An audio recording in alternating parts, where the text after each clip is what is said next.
షాద్ నగర్ వైపు ఉన్న మన స్వర్గసీమ వెంచర్లో ప్లాట్లు కొన్న వాళ్ళంతా సంతోషంగా ఉన్నారు. ఒక్కసారి విజిట్ చేయండి. ఘోర రోడ్డు ప్రమాదంలో 8 మంది అక్కడికక్కడే చనిపోయినటువంటి దుర్ఘటన ఉత్తరప్రదేశ్ రాష్ట్రం బులంద్ షహర్లో జరిగింది. చాలా ఘోరం. భక్తులతో వెళ్తున్నటువంటి ట్రాలీని కంటైనర్ బలంగా ఢీకొనటంతో ఈ ప్రమాదం జరిగింది. ప్రమాదంలో అక్కడికక్కడే 8 మంది మృత్యువాత పడగా మరొక 43 మందికి గాయాలయ్యాయి. హుటాహుటిన అక్కడ రెస్క్యూ కొనసాగింది. స్థానికంగా ఉన్నటువంటి హాస్పిటల్కి క్షతగాత్రులందరినీ కూడా తరలించడం జరిగింది. కాస్గంజ్ నుంచి రాజస్థాన్లోని గోగామేడికి ఈ భక్తులతో వెళ్తున్నటువంటి ట్రాలీని బలంగా కంటైనర్ ఢీకొట్టడంతో ప్రమాదం జరిగింది. ఈ మధ్య కాలంలో చూస్తున్నాం, భారీ వాహనాలు మృత్యువులా దూసుకొస్తున్నాయి.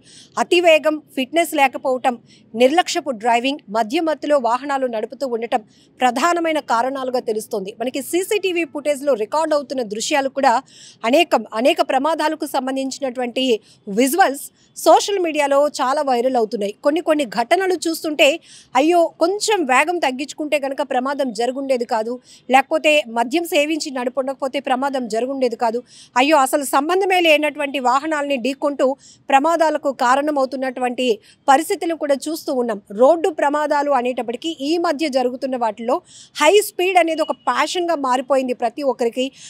అతి వేగం వద్దు, మీ ప్రాణాలకే ప్రమాదం, చాలా రిస్క్, మీతో పాటు మీ వాహనంలో ప్రయాణిస్తున్న వాళ్ళ ప్రాణాలు కూడా మీ బాధ్యత అని పోలీసులు ఎక్కడికక్కడ ఎప్పటికప్పుడు ఎంత నాలెడ్జ్, ఎంత హెచ్చరికలు జారీ చేస్తున్నప్పటికీ కూడా అవేమీ పట్టలేనట్టే. ఇప్పుడు ఈ ఘటనలో కూడా భక్తులతో వెళ్తున్నారు, ఒక ట్రాలీలో వెళ్తున్నారు, మినిమం స్పీడ్లోనే అది వెళ్తోంది ట్రాలీ, కానీ అట్నుంచి చాలా స్పీడ్గా వేగంగా వస్తున్నటువంటి కంటైనర్ ఢీకొనడం వల్ల అక్కడికక్కడే 8 మంది భక్తులు దుర్మరణం చెందినటువంటి బాధాకరమైన ఘటన.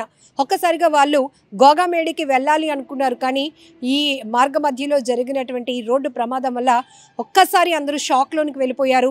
అసలు మేం బ్రతికే ఉన్నామా అని క్షతగాత్రులు, గాయాలతో బయటపడిన వారు కూడా అనుకునే పరిస్థితి ఉంది. ఎందుకంటే 2 వాహనాలు బలంగా ఢీకొన్నప్పుడు ఎలాంటి పరిస్థితి ఉంటుందో మనకు తెలుసు. జనరల్గా మనం బస్ యాక్సిడెంట్స్ని చూస్తూ ఉంటాం, లేకపోతే ద్విచక్ర వాహనాలు ఢీకొన్నటువంటి భారీ వాహనాలను చూస్తుంటాం, లారీలు, కంటైనర్లు. వీటి వల్ల మాత్రం ఎక్కువ శాతం ప్రాణ నష్టం జరుగుతుందని చెప్పడంలో ఎలాంటి డౌట్ లేదు. ఎందుకంటే అవి వచ్చే వేగం అయితే ఒక రకంగా ఉంటుంది, మళ్ళీ ఆ వెహికల్స్ భారీ వాహనాలు కాబట్టి హెవీ వెహికల్స్ వల్ల కూడా ప్రమాద స్థాయి చాలా తీవ్రంగా ఉంటుంది, ప్రాణ నష్టం కూడా ఎక్కువగానే జరుగుతుంది. సో ఇక్కడ ఉత్తరప్రదేశ్లో జరిగినటువంటి ఈ ఘోర రోడ్డు ప్రమాదం వల్ల కూడా 8 మంది ప్రాణాలు పోగొట్టుకున్నటువంటి ఘటన. ఈ విషయం తెలిసిన వెంటనే అక్కడ స్థానికంగా ఉన్నటువంటి పోలీసులు కానీ స్థానికులు కూడా ఇమీడియట్గా రెస్పాండ్ అయ్యి అక్కడ రెస్క్యూ కొనసాగించారు. ట్రాలీలో ఆ ప్రమాదంలో ఇరుక్కున్న వారిని బయటకు తీసి గాయాలతో ఉన్న వారిని ఇమీడియట్గా పరుగులు పెట్టి మరి స్థానికంగా ఉన్న హాస్పిటల్కు తరలించడం జరిగింది. చాలామంది, కొంతమంది పరిస్థితి కూడా చాలా ఇబ్బందికరంగా ఉన్నట్లు కూడా తెలుస్తుంది. ఏదేమైనా ఇలాంటి రోడ్డు ప్రమాదాలు ఆగాలి అంటే పోలీసుల చేతిలో ఎంతైతే రెస్పాన్సిబిలిటీ ఉంటుందో, సో వ్యక్తిగతంగా కూడా కొంత బాధ్యత తీసుకోవాల్సిన అవసరం ఉంది.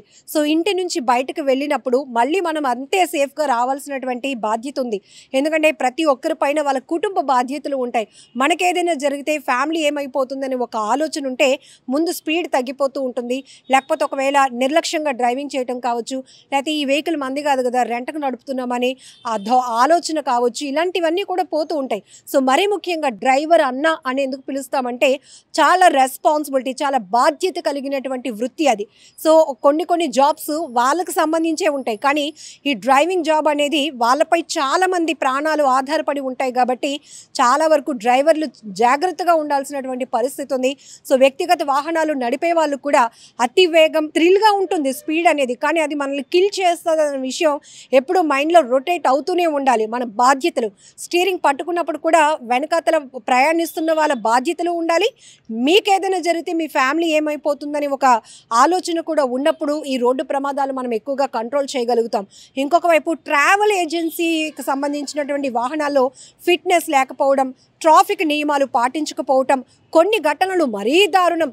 ట్రాఫిక్ పోలీసుల పైకి దూసుకుపోతున్నటువంటి వెహికల్స్ని చూస్తాం. అంటే అక్కడ ఫైన్లు రాసేస్తారేమో అనే ఒక భయంతో కావచ్చు, లేకపోతే అమ్మో మనం మద్యం సేవించున్నాం దొరికిపోతామేమో డ్రంక్ అండ్ డ్రైవ్లో అనే భయంతో ఏకంగా ట్రాఫిక్ పోలీసులపై నుంచి కూడా వాహనాలు దూసుకు వెళ్ళిపోయేలా జరుగుతున్నటువంటి ప్రమాదాలు కూడా చూస్తున్నాం. ఏదైనా ఈ దుర్ఘటన చాలా బాధాకరమైన విషయం.